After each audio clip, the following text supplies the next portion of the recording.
তাহলে কি বিশ্বাস করবা? বলে হ্যাঁ আমি বিশ্বাস করব যে আপনার নবী শ্রেষ্ঠ। চলে গেল কবরস্থানে গিয়ে বলল, তুমি যিনি কবরে আছো এর মা, তুমি জিন্দা হয়ে যাও।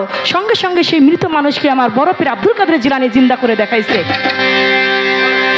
আমার বড় পীর আব্দুল কাদের জিলানী 12 বছরের আগের মরাও তিনি জিন্দা করে দেখাইছে। এখন নবী বড়, পীর আউলিয়া ছোট, পালাটা কিন্তু এইটা না।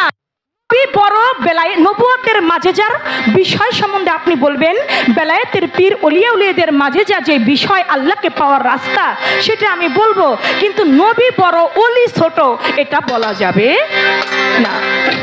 এটা কোনো শরীয়ত মারফত পালা না যে ফকিরদেরকে নিন্দাচার করতে হবে, শরীয়তের আলেমদেরকে বড় করতে হবে, এইটা সেই পালা না। এটা নবুয়ত বেলায়েত পালা, এটা বুঝার পালা, এটা জ্ঞানের পালা। এই পালার মধ্যে কখনোই কোনো ওই ছোট বড়র বিষয় কখনো টানা যাবে না, কারণ এই গানগুলাই তো উচ্চ গান। এই গানের তো কোনো গীবত নাই। আপনি গীবত পান কই? গান শুনেন আমার বেলায়েতে কি বলে। আমার মাওলা জিরাবিয়া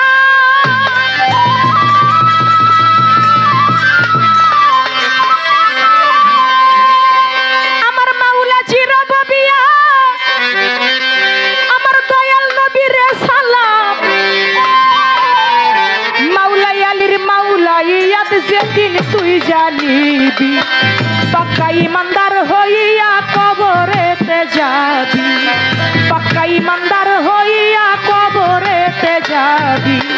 মাওলা জিরাবিয়া, মাওলা জিরাবিয়া, দয়াল নবীর সালাত, মাওলা আলীর মাওলা ইয়াদ যেদিন তুই জানিবি, পাক্কা ইমানদার হইয়া কবরেতে যাবি, পাক্কা ইমানদার হইয়া কবরেতে যাবি, পাক্কা ইমানদার হইয়া কবরেতে যাবি, পাক্কা ইমানদার হইয়া কবরেতে যাবি। দরদি হে খুদাই জ্ঞানের পরিধি অনন্ত অনাধি, রাসূলের রিসালাত তুই সমান জানিবি।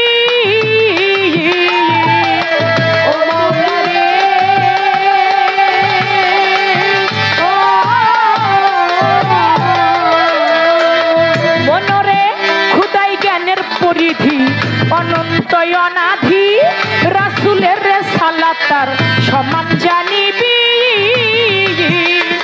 আমার মাওলা আলীর মাওলা ইয়া,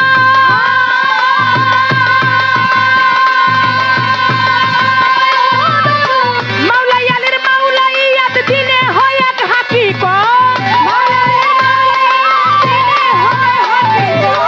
মাওলা আলীর মাওলা ইয়াত দিনে হয় এক হাকিকত।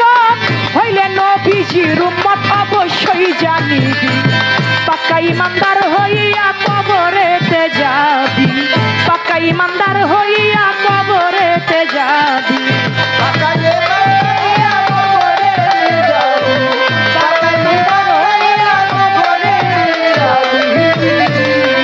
ও মনরে সেই রববিয়াতের দ্বার খুইলা দিলেন পরওয়ার, মিরাজে হইল দিদার আল্লাহ আর নবী।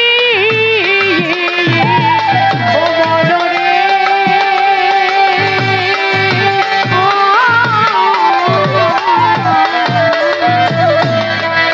সেই রববিয়াতের দ্বার বাজান খুইলা দিল পরওয়ার, দেখো মেরাজে হইল দিদার আল্লাহ আর নবী।